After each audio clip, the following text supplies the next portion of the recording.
Today's video is a bit of a knit and chat, where we test whether I can talk and knit at the same time. Wish me luck.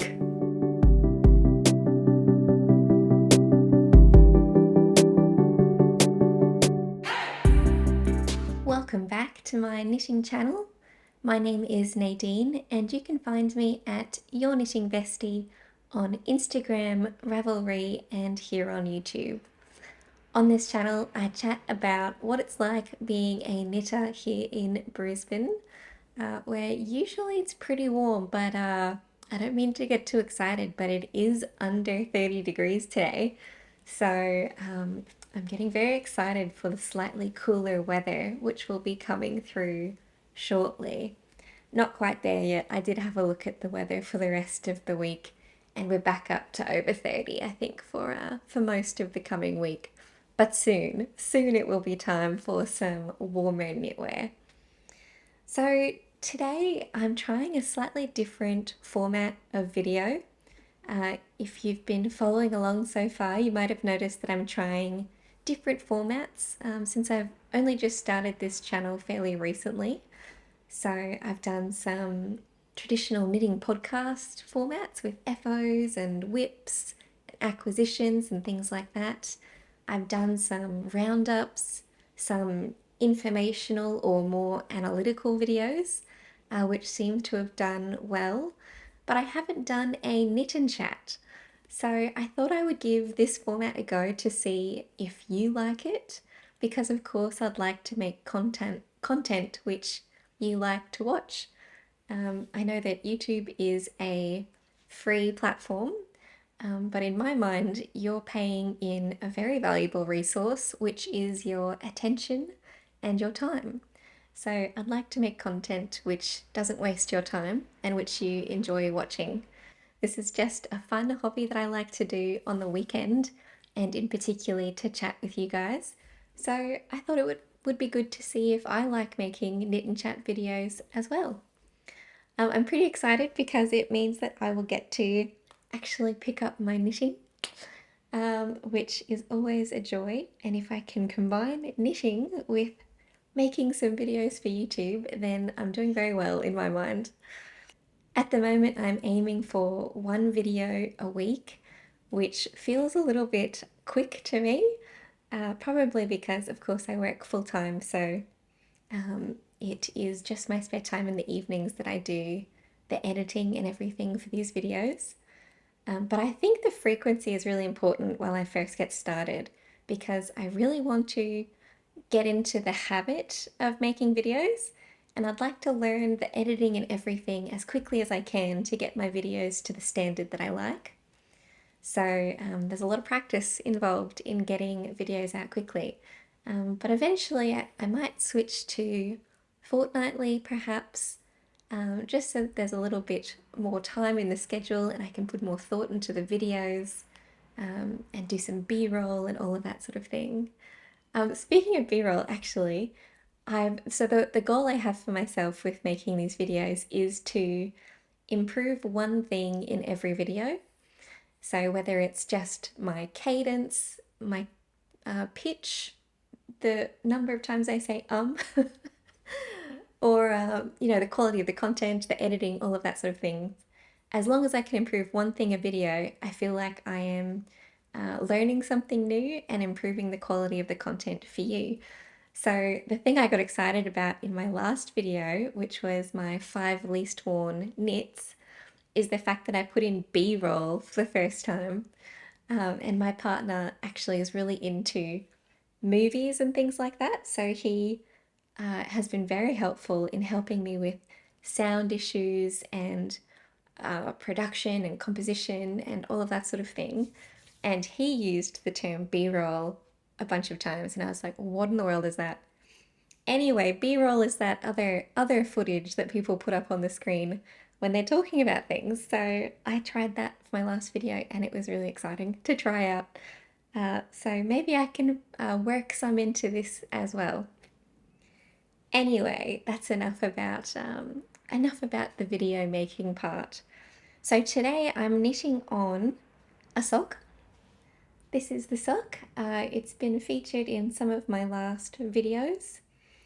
So this is the Regia Pairfect designed by Arne and Carlos. It's lots of fun, and I am just getting to the heel flap now. So that is what I will be working on throughout this video, although I wonder if I'll get much done. So this is just your traditional slip stitch heel. It's the one that I think this is my third time working this heel. Yes, I think so. And I have the fundamentals of this pattern from the School of Socks pattern by Summerlee Designs. And yeah, I quite like it so far.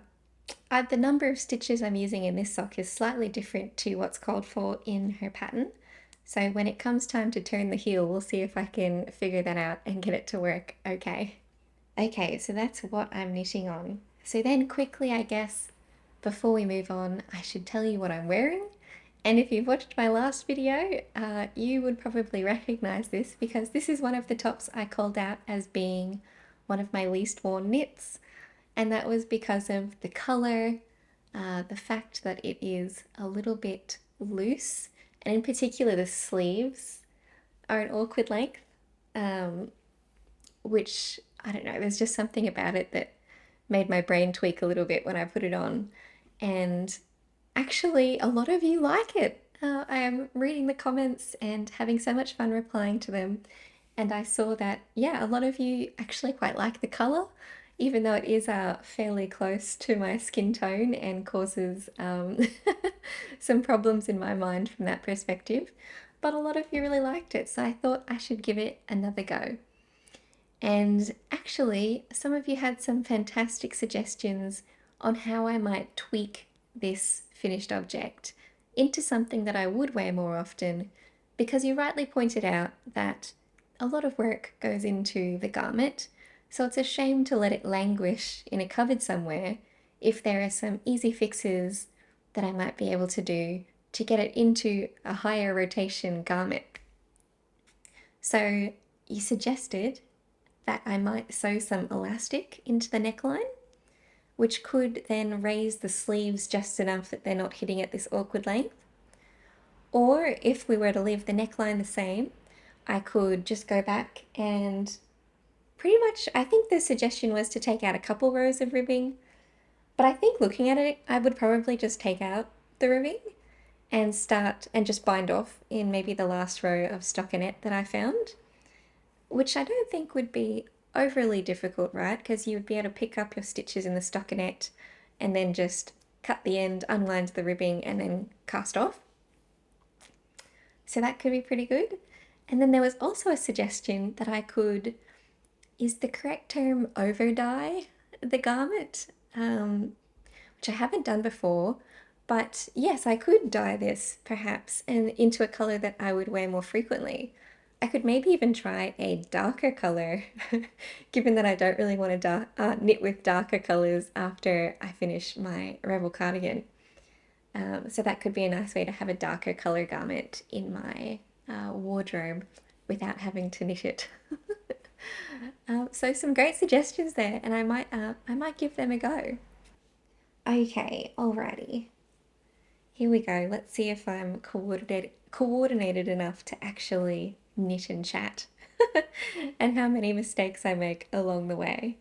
Usually when I'm knitting and I'm in a conversation, it's usually someone else doing a lot of the talking, and I'm there to listen and just occasionally add some comments. So this will be an interesting test of whether I can speak coherently while knitting. So the thing I thought I might tell you about in this video is the story of how I started knitting. Because I personally love hearing how other people got into the craft in the beginning and how they learned, what drew them to it. So if you feel like sharing, I would love to read your comments about that. But no pressure. So I started knitting. I was going back through my Instagram actually to try and figure out when the first mention of knitting was, and to remind myself of what was happening in what year, to see if it would trigger a memory of what when I started knitting my first things. And I think it was around, oh gosh, 2012, maybe before that. And this is just going off of the fact that I remembered that that was around when I was with a particular partner who I knitted a fairly hideous scarf for. It was one of my first ones, and I think he liked it. I think he still likes it, hopefully. But it wasn't my most polished piece of work. But I remember, I think that was around that time. And I also found a picture. I'll have to ask my sister if I can put it up, because I made this scarf for my sister and posted on Instagram, and I was so excited about it because it was my first infinity scarf, or I think maybe cowl is another word for it maybe.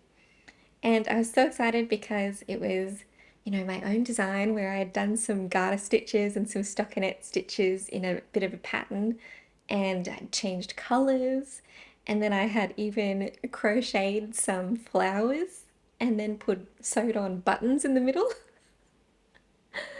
Oh, it was so funny. And obviously our climate, as I've spoken about before, doesn't frequently require knitted scarves. But my sister is a massive brainiac, and she actually went traveling through her university, to different parts of the world, including some cooler climates. And so I gave her this scarf and got her to wear it on her trips. There's another one as well, which I think my friends ended up nicknaming the scrambled egg scarf, because I was holding a white and a yellow strand together for a part of the scarf, and it looks like scrambled egg. Anyway, I made my sister wear that when she went to overseas on one of these very fancy business competitions, and she indulged me and wore it and sent me back some pictures. Anyway, all that to say, I think I started over 10 years ago, right? And the reason I started knitting is because my reading was getting too expensive. So I have always been a massive bookworm, a bookworm with nerdy tendencies, perhaps. I am not ashamed of that in the least. And throughout my childhood, you could always find me with a book in my hands. Even, you have stories about going out to dinner and the guys would have their Game Boys under the table.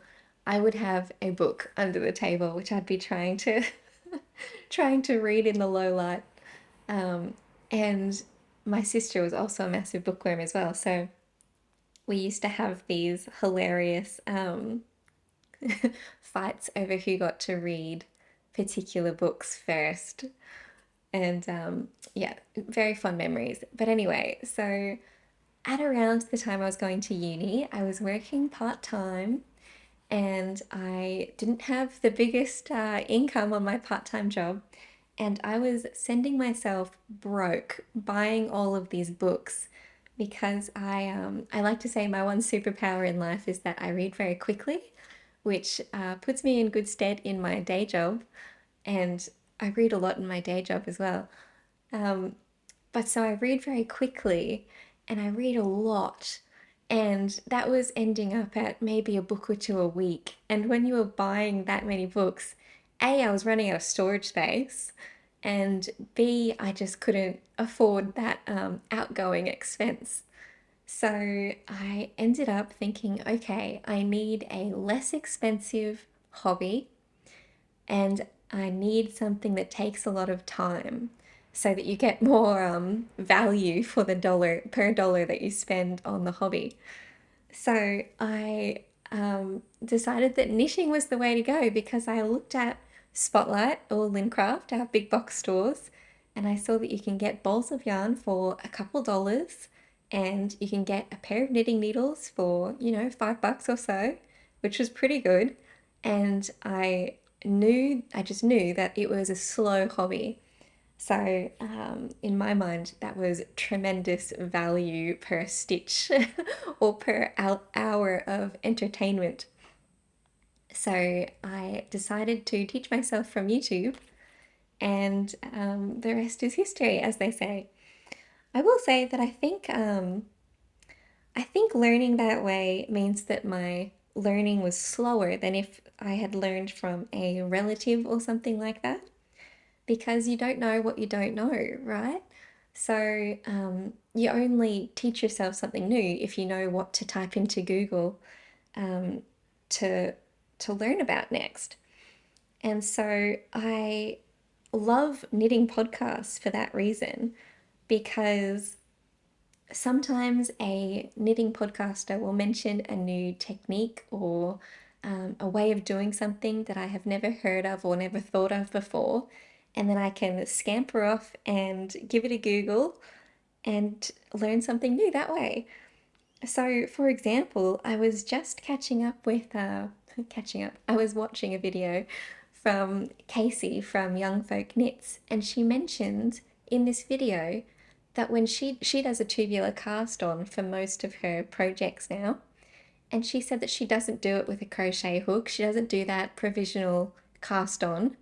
She just has a particular way of putting the stitches directly on her needle, which sounds so much quicker and so much easier than trying to do the cast on with the crochet hook and the provisional stitches. So I'm really excited to give that a go, and I believe she left a link in her video, so I will of course link to her video below so that you can have a look if you're interested as well. But anyway, so it was a bit of a slower learning journey, I think, but that hasn't bothered me at all, because I've had such fun teaching myself over the course of many years, and I love the fact that there is always something new to learn in knitting. You'll be glad to know that I actually have fixed my book problem. I still read a lot. I read every night before I go to sleep. But now I have a Kindle subscription, which means that I can read as many books as I want. And I think it's $15 or something a month. And it's unlimited. So it just keeps going and going. And it actually hilariously keeps track of how many books you read and how many days in a row you've read. And I had a look at my streak this morning, and how many was it? Oh, I can't remember it, but I did the math, and I think it was around 4.75 years in a row. I haven't yet learned how to knit and read, which the idea that some people can do that blows my mind. So I saw that Rebecca from the Crayobear can read and knit, and yeah, blows my mind. That's so talented, and I wish that I could do it. Maybe I'll have to have a go. I've actually gotten into audiobooks as a way to consume books while I'm knitting, but it's a bit of an evolution. I have to say, my preference is definitely still a paper book, and the weight in your hands and turning the pages. Oh, it's a particular luxury. But in the name of being economical, I will use my Kindle subscription, and I have my audiobooks through Spotify. So yeah, I'm starting to get used to it, but it is funny listening to someone narrate books, particularly when the books are really dramatic and you hear someone actually saying it out loud and it kind of sounds ludicrous. Anyway, lots of fun. The other thing that has really improved my learning, I think, is actually starting these videos, because now I'm talking about what I'm doing in my projects, and all of you fantastic experienced knitters out there are commenting with great ideas and great things that I can go off and have a look at. Okay, so I think that's just about everything I had to chat about today. There is one thing that I'd love to ask before I go, and that's a bit of a favor. So, I am at the beautiful stage of life where my friends and family are starting to have babies, and I have a very good friend who's having her first baby coming up in June, July, around then. and I would love to make her a baby blanket, I think, because those are actually going to be our cooler months. So she could get some good use out of a baby blanket, I think. But I'm really interested to know, with all of your expertise, what your favorite yarn to use is for baby garments and baby blankets. So in my mind, it has to be something really nice and soft. It has to be machine washable, ideally, because I understand that new parents cannot be messing around with hand wash only baby blankets. So I would love to know your views on that because I really want to get started on that baby blanket soon, and I'm doing my own research online, but I would just be very interested in your opinion, given that I'm sure you've done some trial and error with different baby yarns. So yeah, that would be wonderful. I hope you've had a good couple of days so far. I've just finished my weekend, so I'm recording this on a Sunday afternoon, and it's been a very fun weekend. I mentioned, I think, maybe over on Instagram, that it was my partner's birthday recently, and I had stretched it as far as I could, and we just had the last birthday event, which was an experience at a very fancy bakery, Loon Croissants, and his mother bought that for him, and we went along to do the experience together, and they do this degustation of experimental croissants, which was super duper fun. And then yesterday I went to a paint and sip with some of my friends from work, which was again very fun. I'm not a great artist, but I had a terrific time learning how to paint some flowers with some friends. I think after I stop recording, I don't think it's raining right now, so I might take myself out for a little walk. And then I'm very excited because later this afternoon, my friend is coming over and we're going to keep knitting on our vest number one by My Favorite Things knitwear.